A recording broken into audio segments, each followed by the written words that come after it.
Nous méditons l'Évangile selon saint Matthieu, chapitre 9, versets 27 à 31. Croyant en Jésus, 2 aveugles sont guéris.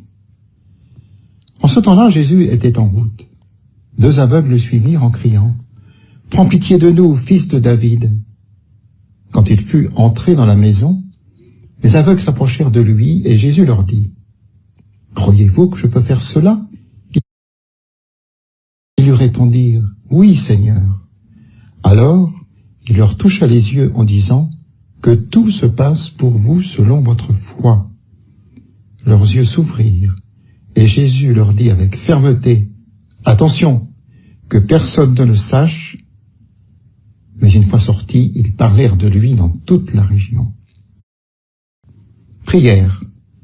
Donne à tes fidèles, Dieu Tout-Puissant, d'aller avec courage sur les chemins de la justice à la rencontre du Seigneur, pour qu'ils soient appelés lors du jugement à entrer en possession du royaume des cieux. Demande. Nous sommes aveugles, Seigneur. Nous ne voyons pas la misère de notre vie et le mal que nous accomplissons. Donne-nous de t'invoquer toujours avec confiance. Réflexion. Premier point. Le texte de l'Évangile d'aujourd'hui a quelque chose de télégraphique. Des aveugles interpellent Jésus en criant. Jésus, cependant, continue son chemin jusqu'à la maison. Mais ils arrivent à entrer dans la maison. Jésus, s'étant assuré de leur foi, leur accorde ce qu'ils veulent. Rien n'est dit ou même évoqué au sujet de la maladie. On pourrait presque imaginer qu'il s'agit d'un sujet tabou. Mais c'est simplement parce que, pour ces 2 aveugles, rien n'est plus essentiel que la guérison de leur maladie, connue et reconnue par tous. Et pour Jésus, rien n'est plus fondamental que la foi en lui.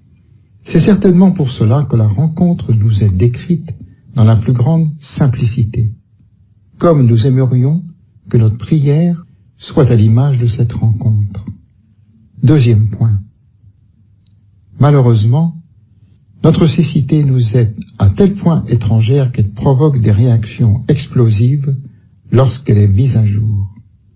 La cécité, plus que toute autre maladie du corps, met l'homme à nu.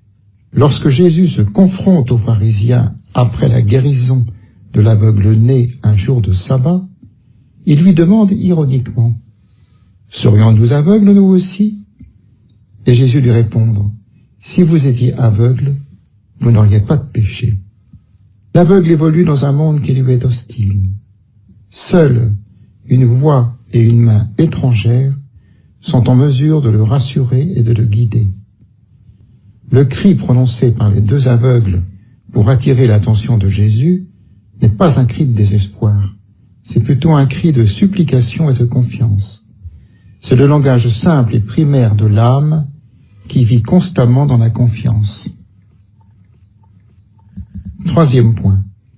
Et Jésus voit dans leur cœur cette disposition fondamentale. Il va réaliser ce pourquoi ils sont venus. Mais cette grâce donnée ne vient pas toute seule. Elle est accompagnée d'une consigne stricte. Ils doivent taire le miracle. Ils doivent vivre désormais sans rien dire de leur guérison. La consigne est plus qu'étonnante. Pourtant, elle peut s'expliquer dans la mesure où Jésus ne souhaite rien d'autre pour ces 2 miraculés que de garder la confiance et la liberté dans laquelle ils vivaient jusqu'au moment de la guérison. En leur demandant de ne pas révéler la chose, Jésus voulait peut-être les préserver de cet autre aveuglement, celui de l'esprit. Du moment que vous dites « nous voyons », votre péché demeure. Dialogue avec le Christ. Seigneur, ouvre mes yeux sur mon propre aveuglement, sur mon enfermement en moi-même, dans mes certitudes et mes velléités. Donne-moi de ne faire toujours confiance qu'en ta parole, car toi seul es la véritable lumière de ma vie. Résolution. Identifier les lieux de mes aveuglements pour les remettre dans les mains de Dieu et supplier la lumière de la grâce.